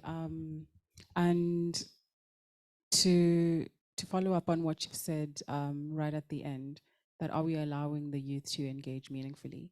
You've just said that your department came late to the party, but are now including the youth, within that space. I mean, you have them there, but I think what I want to ask is, are they engaging meaningfully when it comes to, in informing policies around, for example, the circular economy, or formalizing the informal sector around recycling? are they coming to the table when it comes to such discussions, or are they only taking direction from the top and just being trusted to implement what they're being told? That's an interesting question, and my personal experience is they don't come to the table easily. You have to create a platform almost to allow them in. It's like they're almost afraid to come to the table. And that could be due to the fact that they ignored, or their inputs are not largely taken seriously. So that's why I say we need to create some sort of platform to allow for meaningful engagement. Like for us, when we call a meeting if I call a meeting tomorrow to talk about the circular economy, I can guarantee you without hesitation, there's no one in that room under 40. And that's as much as me reaching out to a network that I have as broadly as I can. It doesn't extend enough into those areas where I can get those useful voices. So I have to be, I've done 2 roadmaps for the country already. And I even had church groups coming to the meeting, but I never had youth groups coming to the meeting. And I've engaged with one youth group I do engage with is the young water professionals of South Africa, which are young engineers, water scientists, etc., who are up and coming. Some are still at university, some are already working. There's a platform for the water sector for meaningful engagement of young people coming in and giving their inputs. I have to also just be honest, in recent years, it's kind of tapered off a little bit. I don't see them as much as I used to see them before. But for me, it's I'll just make it personal. How do I reach out and find, because I've got programs with youth for entrepreneurship, like I said, where it's only open to the youth. There's nobody older than 35 allowed. So they're there, and when I'm on these forums with them, we talk about these things. But when I go to a climate change meeting, and it's unfortunate, and I think one of the things we as a country need to think about is perhaps mentoring systems, proper mentoring, where young people are brought into government departments, brought into the municipalities, brought into businesses, and they are mentored by the leaders in those different areas. And they are taken to these meetings, because the only way to learn the jargon, to learn the policies, the processes, is by being in the room. You don't learn it from reading books. It doesn't help you. When you walk into the room, you'll notice the dynamic's not the same as what you were taught in the books. It's different. But yeah. I mean, Kopano mentioned earlier that, in fact, we should be changing the language that is being used. So would you not maybe suggest that we change the language that is being used instead of making sure that the youth understand the jargon that is being used? Because I think if you change the language, then you make the space more inclusive and you invite more people, as opposed to continuously perpetuating the same language and jargon barriers. So 2 parts to that.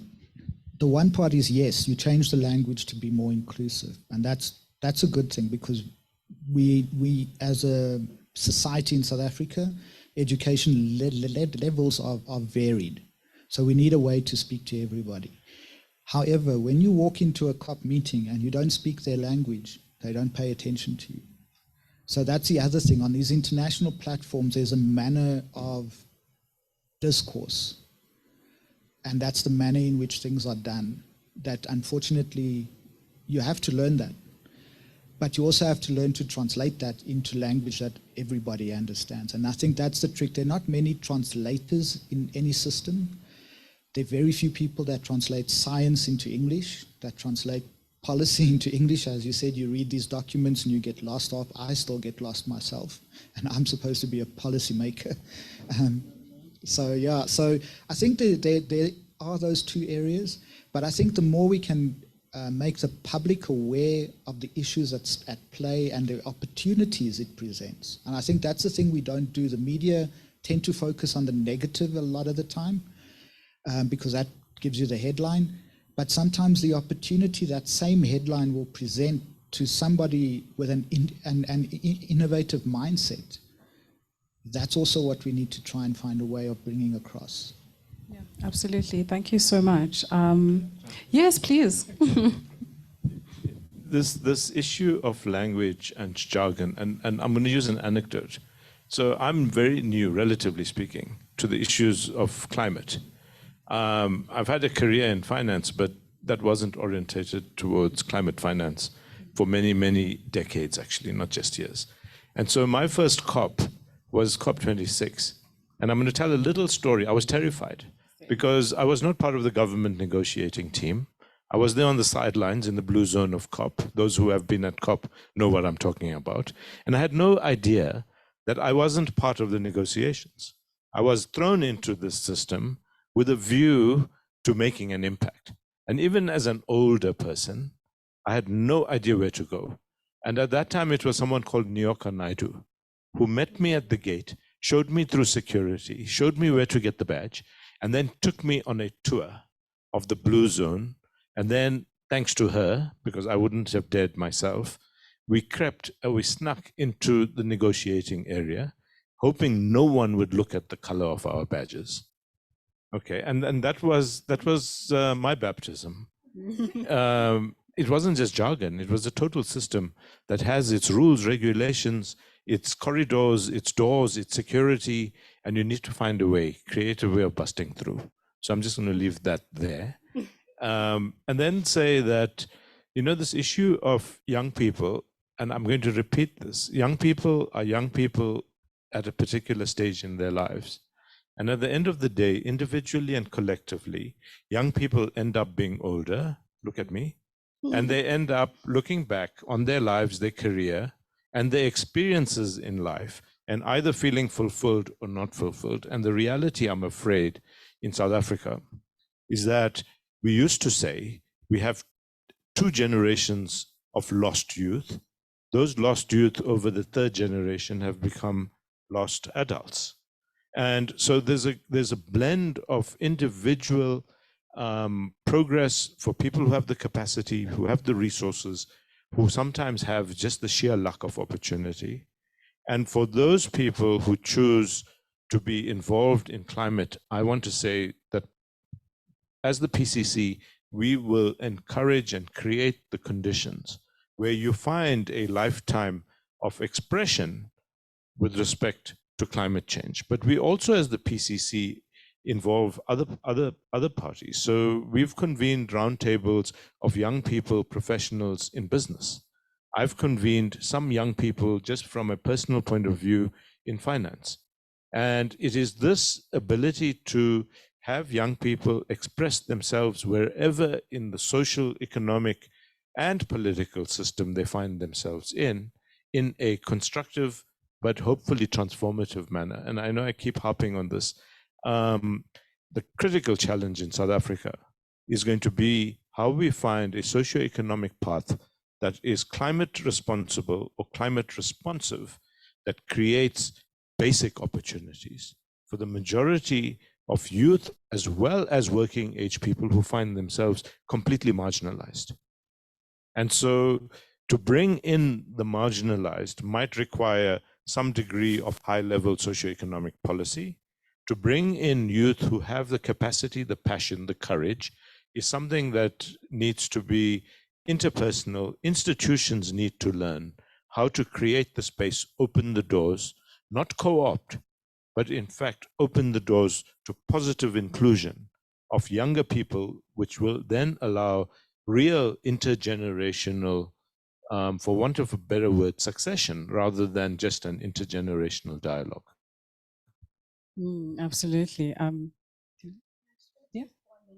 Jump into that a bit. I think touching on youthful expressions as well, and just being fulfilled as a young person making change in in the world. I think the one thing that I would be proud of at Khanza that we're doing is kind of going about the series of highlighting young people. We're calling it the Young Basotho Spotlight series, and this is essentially we're starting a movement that highlights young people in the change-making space, whether it be the energy space, renewable energy, climate and environmental space, to kind of propel, because very often there's no media houses that kind of highlight the good work that young people are doing on the ground. And you don't necessarily need to be in high-level negotiations on an international level to be recognized.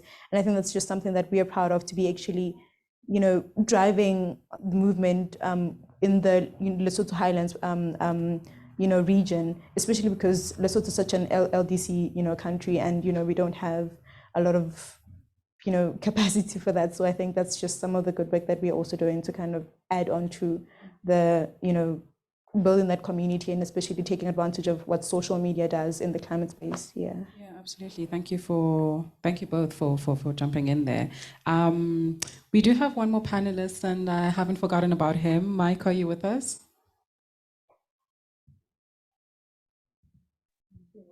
Hi, Anke. Yes, I'm with you. Hi, Mike. I promise I haven't forgotten about you. Mike is the senior manager at WESA, which is the Wildlife and Environment Society of South Africa. Mike, you've been in the space for quite a while, and you do some of the work I think that Deepak mentioned in terms of bridging the social gap. Can you tell us a little bit about your work, but and expand also particularly on how you've seen youth engagement at a policy level grow over the years? Yeah, hi, Anke. Good afternoon, everyone. First off, I'm not sure if senior manager is referring to my age. I am the most senior manager, I think, at WESA now. However, my actual position is strategic lead, coastal provinces and youth. So I quite enjoyed seeing senior manager. So Anke, I think a number of really important points have come through from the welcome speech. And one of the comments in the welcome speech was the speaker, and I apologize, I didn't get your name, that you're no longer young. And it made me think of a quote that, over the last 20 plus years that I've worked in the youth space, I find really relevant. And it's like the goal in life is to die young, as old as you can. And when we start applying that kind of mindset, the importance of the intergenerational connection starts to come through. And there's been a lot of reflections around the value of intergenerational. And I really liked the way it was positioned, where it's not different generations trying to chase an agenda as separate entities, but this notion of succession.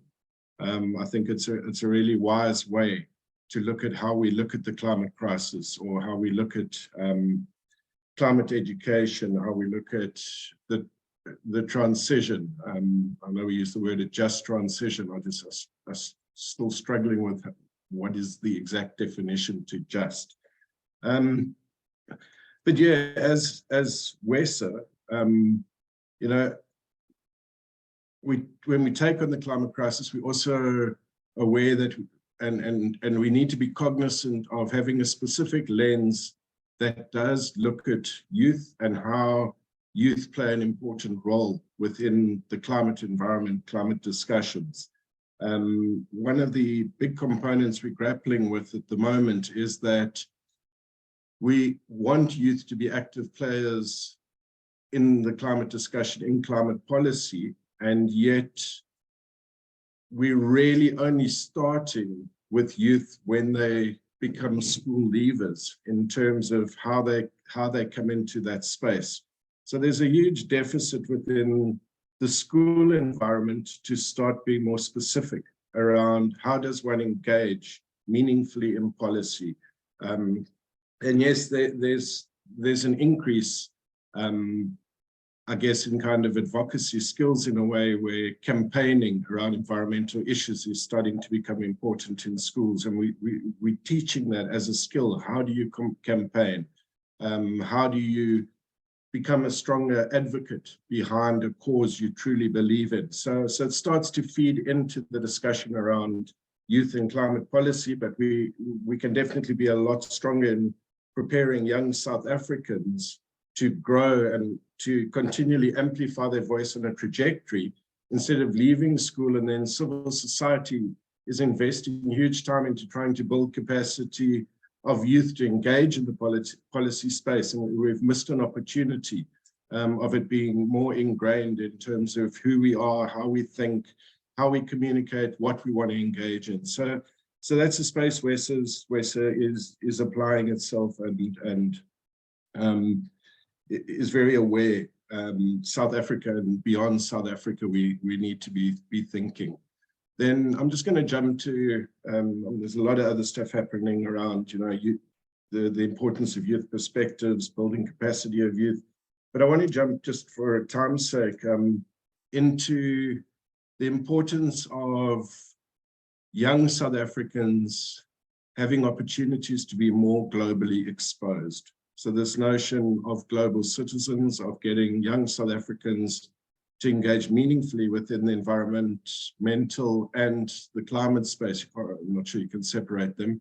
The climate space, because we don't have a localized issue that we're trying to deal with. We have a global issue. It's more like the pandemic than it is around South Africa's current water quality of our oceans at the metropolitans. So unless we invest into young South Africans being able to be part of a bigger continental and international community within the climate space, the climate discussions, within advocacy, within campaigning, we're going to drive an agenda which is potentially a bit limiting in terms of youth voices into climate policy space. Us currently and future generations are really going to have to grapple with global climate migration, with global issues that impact locally, and therefore that kind of thinking needs to be part of where young South Africans wanting to influence policy are influencing policy in a way that it is cognizant of this much bigger issue, a global issue. So, yeah, I'm sorry, I'm not entirely sure that I answered your question, but yeah.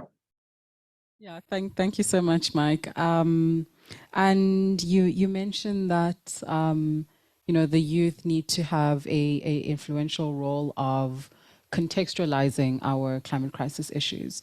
Can you speak to perhaps how you've seen that happen, and whether you've seen that move from the youth calling for a shift, and I mean calling for contextualizing global issues, and then having that call translated into a policy level. Is that something that you've seen, or would you say that that is something that's still lacking and perhaps needs a bit of more work? Anke, no, I don't think we've really seen that, but I think we're seeing the process towards that becoming stronger and stronger in South Africa. I think, and it links back to the question around tokenism. When I was young and fighting for youth rights, a youth voice in the decision-making space, I think there was a hell of a lot more tokenism than there is now. Just having youth in the room seemed to suffice back then. Whereas now, having youth in the room and really listening to what's coming through from younger, creative, innovative minds is very real. So I think that youth influencing policy going forward and really shaping policy going forward is going to become stronger and stronger and of more value. But I think we're in a process. That's my opinion. I can't think of examples where youth have dramatically had their voice amplified to a point where policy is really reflecting that, at least around the climate. Yeah, absolutely. Thank you so much, Mike. Unfortunately, we are running out of time, but Hlengi, if you forgive me, I just want to squeeze in one more question from the youth to just send out a message of inspiration about the work that you do in informing you know, climate policy, or, you know, instill some sort of hope. Like Mike said, it's shifted quite a bit from tokenism and just being in the room to the youth of today being listened to. So maybe we'll start with Kopano and Tandile, maybe if you can jump in and keep it really short. Okay. Okay, so we just, okay, we'll save it for the Q&A. Okay, so I don't know if anybody in the room or online has any questions for any of our panelists. Yes, Mbali.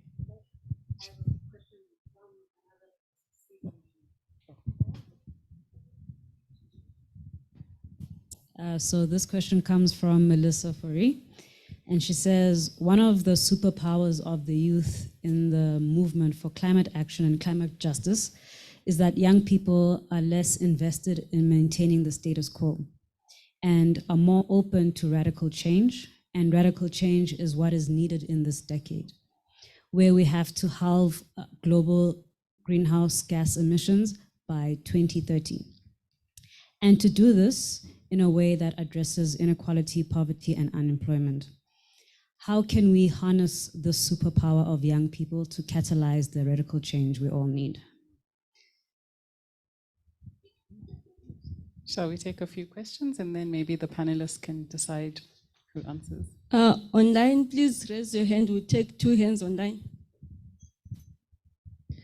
Okay, I have a question for Kopano. I really appreciate that you highlighted the work that Khansa is doing to spotlight or highlight youth in the climate space in general. So my question for you is, from your experience, where and how do policymakers make space for youth engagement?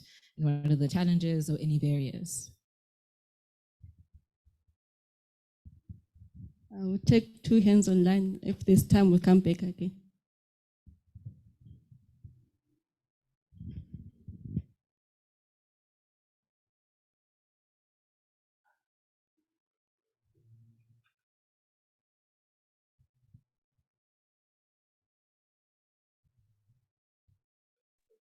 Gabriel, please go ahead.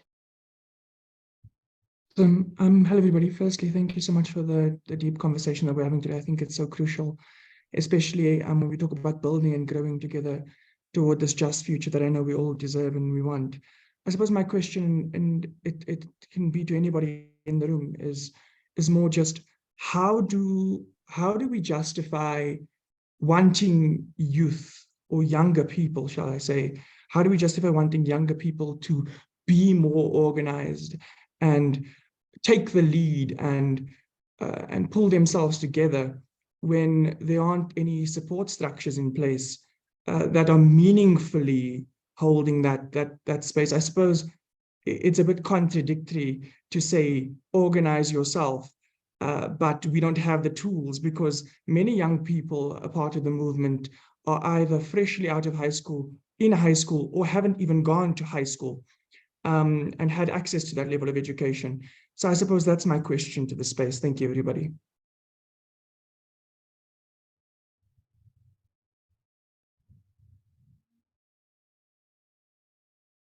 Thanks, Gabriel. Innocent?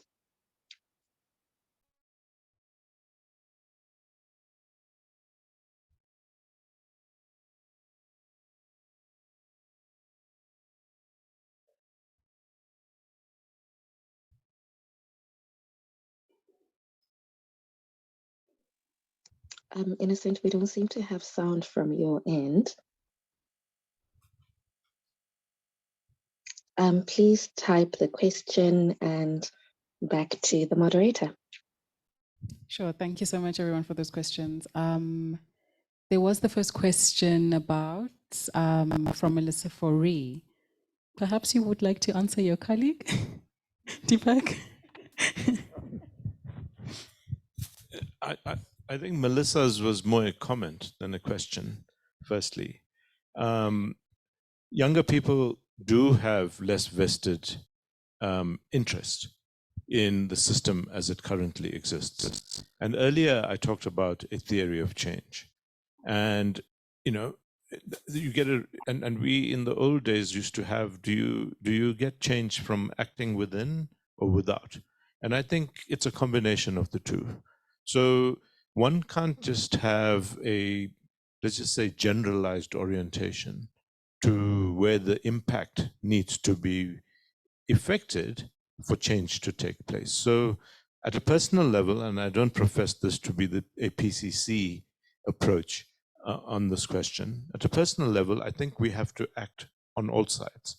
And so there needs to be a voice for transformation from within. And some of us hope that we might straddle, and the PCC certainly straddles that space where what we say needs to be taken seriously, but we are not really part of the establishment, on the other hand. So we do have an interesting position where we can find, if necessary, the reconciliation between the external radical voice, if there is such a thing, and the internal motive forces for change and transformation. And it's when these things come together that I think we have a really powerful, concerted unity behind the need to transform. I don't think there's anyone in the world today who is rational, thoughtful, based on some level of scientific understanding that we need to act, and we need to act urgently when it comes to climate change response. And so we do have a burning platform. We need to find our respective individual and organizational places of impact as we work out what we individually and collectively decide we want to use.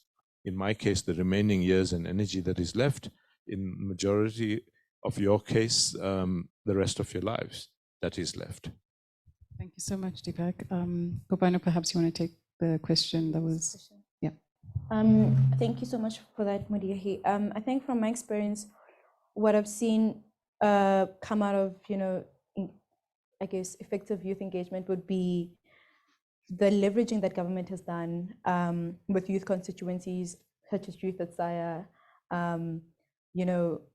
I'm speaking merely from experience here. I know that there are other civil society organizations, that have also benefited from government relations. But these are also avenues that have created ways in which we young people can get involved in policymaking processes, not just at a national level, but also at a global level, right? And you've got constituencies such as, Yango, Khoi, the International Youth Climate Delegate Program, which also you and I are part of right now, which offers, a different avenue into policy spaces, either, in relation to government or as an individual person within the climate space. And I think some of the barriers that I think I might have encountered would be that the policies need to be kind of youth-led. We've seen the successes come from, the South African Youth Climate Action Plan, which was for the youth by the youth. Yes, it was facilitated by Youth at SIA, but at the same time, that was a youth-based,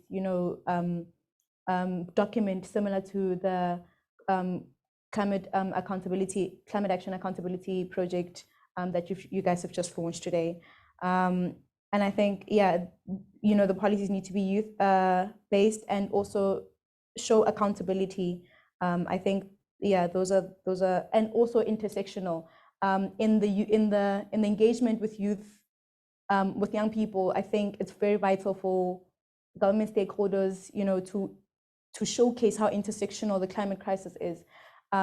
It's not separate from food and agriculture. It's not separate from the socioeconomic challenges that we're facing, and it's so difficult to kind of, relate to that when you put climate at such a, to the side, and you decide to, you expect that the socioeconomic issues will be salvaged on their own. I think I'm hoping that answers your question. Yeah, thank you so much for that, Kopano. We did have a question from Gabriel Clausen online as well. Perhaps we can throw this one to Mike, if he's still with us. Gabriel asked how the youth can be supported in their campaign calling for climate action. Mike, can you perhaps take that one? Yeah, definitely. So I think the question around resources and lack of resources that was raised is quite critical, because one of the keystones to having a voice within climate policy is access to resources, is tangible support that fosters an environment where youth are encouraged and enabled to participate in the climate space. So centered in terms of what youth can do is, youth movements are incredibly powerful. There was the question around, are youth marginalized or not? How do we get youth to be listened to more carefully?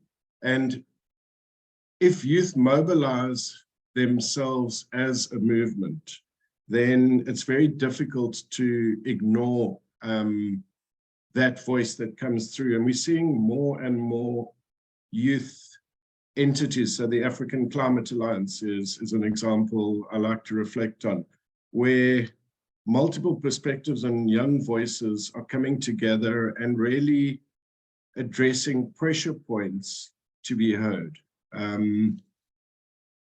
Yeah, I think I'm not sure if I answered your question, Gabriel, but it's kind of where my thinking was going. Yeah. Oh, thank you so much, Mike. Tandile, you've raised your hand. Yes, I'd like to speak to Gabe's point. I think it's a very crucial question that they've posed, and it's something that it's important for us to be cognizant of, especially in this space. It isn't particularly a fair trade-off that we're expecting the youth to make. I think there are a myriad of competing interests and priorities that the youth have, particularly around the issue of unemployment at this time. And so it is not a fair request that they mobilize themselves, particularly without those resources available to them. And when we've done maybe such a poor job in terms of capacitating them with what they need. And I think to maybe piggyback on what some of the previous panelists have mentioned, it's so important that we ensure that we are equipping the youth with the civic education that engage in these platforms. You know, we're aware that there are policy makers at national and provincial legislatures that hold forums and platforms for the youth to engage. And these need to be communicated widely enough where the youth are, as they're not necessarily getting access to the communications about these forums being held. We need to make sure that we meet them where they are, that we meet them with where their key priorities are. Because if you're still struggling to make ends meet, to provide for yourself and your families, it will be challenging to ask that you mobilize around these civil issues and are able to mobilize on these issues. And I think as well, just from an education level, it's so important that we are integrating practical examples of civic engagement and how people could potentially engage in that more earnestly in our education system. Just reflecting briefly on my formative education, which is relatively recent, there was not really a focus on some of those aspects. We would have bake sales, which would teach us, you know, the principles of economics, entrepreneurship, capitalism. But when it came to civic engagement, there was very little practical examples. We were not necessarily writing letters to our local officials or attending marches. And this is something that we need to ensure that our education system is reflecting on, and that we are not only capacitating the youth in terms of education, but in terms of when they need to enter these spaces, as we've mentioned, these global spaces like COP, that it's not prohibitively expensive for them to do so, that they're able to be funded by the government to be able to enter those spaces, and that they're supported and encouraged by their government to do so. Thanks. Thank you so much, Tandile. I'm pretty sure that, Gabriel, your question has been well answered. Dora, you have your hand up? I have my hand up, yeah, because I wanted to talk about on the support of the youth and the importance. I think there is a huge need for all of us, and I mean both government, civil society, and academic institutions and all of society to really support the youth. I want to give you a short story. So about beginning of May, we were running a councillor induction program for the municipalities in Gauteng. As we were interacting during the break, I got approached by someone that at the time it was a very young person in Soweto, as we were mobilizing when I was part of Earth Life Africa and Gender CC at the time, just really raising awareness and mobilizing, and youth were participating in the marches and things like that. He just came to me and said, "Can you remember me?" And I looked at him and said, "Yeah, your face looks familiar." And he said, "It's because of those years that your organizations and yourselves really invested in the youth at the time of Soweto around the issues of climate change, that today I am a councillor that is focusing on the issues of environment. And I believe that it was during those formative years that I managed to be able to grasp this and fell in love with it." And he was sitting on the other end, I was sitting on the other end, really holding I think the local government accountable and asking the right questions. And I think you never know what will happen, because one of the things that we really want to encourage is that, the youth eventually should be able to lead. And as Deepak has said, they're not going to be the youth forever. They will grow up to become citizens of this country. And governance is just one such important issue, and particularly environmental governance. And if we can invest our resources to the young people, and they may just one day appear just like the gentleman Ahmed, whom I only could recall in some of the workshops that we ran about 15 years ago. So it's just, for me, it was a heartwarming story that started with this young man. He developed such passion and such interest for issues of environment, but also learning how to hold government accountable to an extent where he put up himself to serve at the city of Johannesburg Council. Thank you. Thank you so much for sharing that story, and I think bringing about that little bit of hope that I thought we had time to share. So thank you for that. I don't know if we have any more questions. Do we have time? We don't have time. Sorry. Yeah, perhaps you can maybe catch one of the panelists afterwards and get them to answer your question. Sorry about that.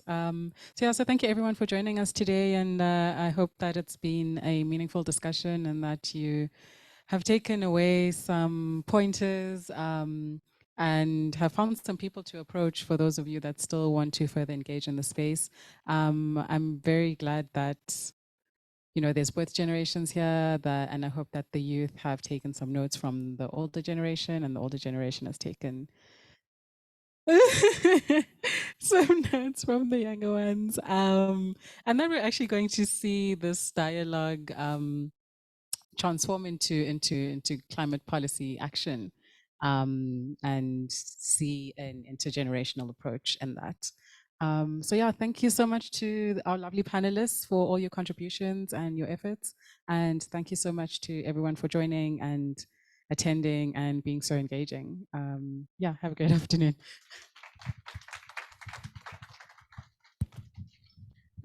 Thank you so much. Earlier I was saying I hope the people online are also going, yes, and I've been seeing the and yes online, so which is great, and I'm loving it.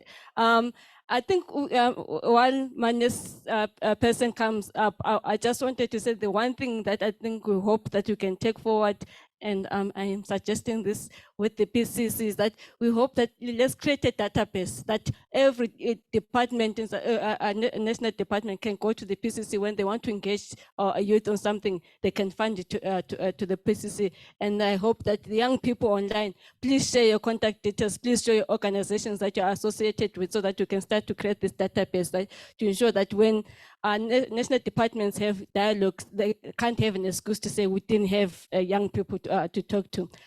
So before Ayaka joins us for closing remarks, we have some exciting news that we wanted to share, and I'm going to hand over to Ivana to share those news. Hi, everyone. So you've heard a lot about the YCC program, the Youth Climate Champions program today. And so today we are opening applications for our second annual Youth Climate Champions Bootcamp. The purpose of this bootcamp is to capacitate young people to engage in climate policy processes, so everything we've been discussing today. The bootcamp is a 2-week intensive program with a preparatory online week and then a 5-day in-person program hosted at a venue in Gauteng. The event is fully funded and applications are open to people between the ages of 18 and 30. This is really an incredible event, and I'm sure some of those in the audience can attest to that as being part of our first amazing cohort from the bootcamp we hosted last year. Those who are online can follow the link that I think has just been shared and apply there. You can also find the application form at any of WWF SA's social media accounts, LinkedIn, Instagram, Twitter. Yeah, please apply, share the application with people you think might be interested in it. It's a fantastic, fantastic opportunity. Thank you. And in closing,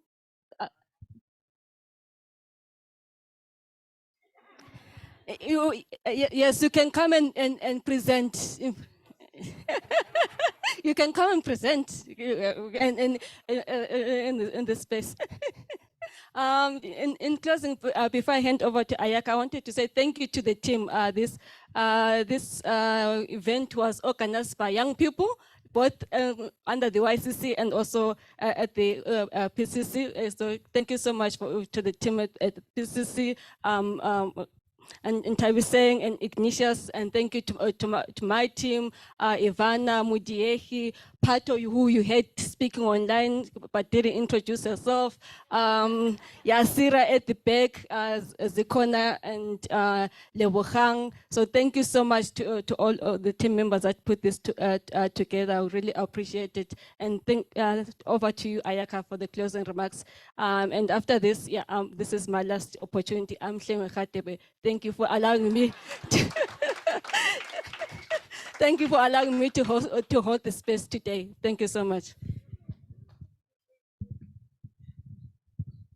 Wow, so I think we can all agree that this is what a meaningful youth engagement looks like, where young people dominate the space, where there are people that are willing to listen to us and be on our side, where there are young people online that are able to engage with us. So I definitely think that today's mission was achieved. And for me, when I look at this event and what happened today, I'm very, very appreciative of the young people that put in the effort to actually compile this document, because it takes a lot of courage to do that. I know from experience that you have probably faced a lot of hiccups, so you wonder, is this good enough? Is there sound backing to this? Are people going to receive this well? Is it going to go anywhere? Or even if it's going to get published at all? So for the fact that you guys stuck it out and you knew this is what you wanted to achieve is quite amazing to me personally. And as a young person that grew in her activism through youth organizations, civil society organizations, there's no secret that we are actively doing what we say. Because a lot of times as young people, we're perceived to only be complaining, we only come with problems, we don't come with solutions. But through this meeting or engagement that we've had here today, we can firmly say that we are past that phase now. We are actively the young people that come with problems and solutions to those problems. And we are the ones that spearhead those solutions. We don't just hand it over to an older person to solve it, but we are the ones that want to be actively engaged in that process from start to finish. I would like to say thank you to the PCC team. Even though we have our grievances with the PCC and sometimes how they organize young people and whether engagements are meaningful or not, we cannot deny the impact that it's had on South Africa. And from what I've experienced in the PCC, I came in here very hot-headed, very against this process. I was like, I'm gonna make some noise. But through seeing the leadership in the PCC and the strong secretariat behind it, it's really given me hope that, you know what, if I sit quiet in a meeting, there's no stress, the PCC has got me. Because through the work that the PCC has done, we've seen young people become more confident in spaces like these. You know, we don't get a lot of spaces like this. And for the fact that we can just call the PCC and say like, hey, we have a document, you want to launch it? Can we partner up? And the PCC is willing to meet us with so much enthusiasm. And just willingness to help is quite a blessing in the time that we are in. So yes, we might not be where we want to be, but we have definitely stepped in the right direction. And there's a lot of momentum growing on the ground. Young people are stronger than ever, in my opinion. And as the young people that are in this room, it is our responsibility to take along the people that are not as educated in this field as we are. And honestly, I feel like our future is in good hands. Don't you think so? Yeah, it is, right? Because if organizations, youth organizations and civil society organizations, as I believe you guys are from, can create such an impact, imagine what more we can do when climate change, climate justice, climate literacy is introduced to our schools at all levels. So I firmly think that we're stepping in the right direction. Once again, thank you for everyone that came out today to support this initiative. Thank you to our panelists. Thank you to our speakers. Thank you to everyone in this room, because no one forced us to be here, but we're out here because we want this willingness. We have this willingness to create and affect change. So thank you once again to the PCC team, to the YCC team, and everyone that was responsible for putting this event together. I'm sure as young people, we can agree when we say we really appreciate spaces like this, and onwards and forwards to them.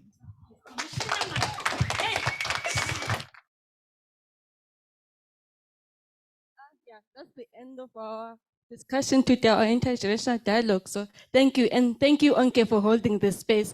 And for Coach Charmaine, thank you for also being part of the team. Thank you so much, everyone. And goodbye, everyone online.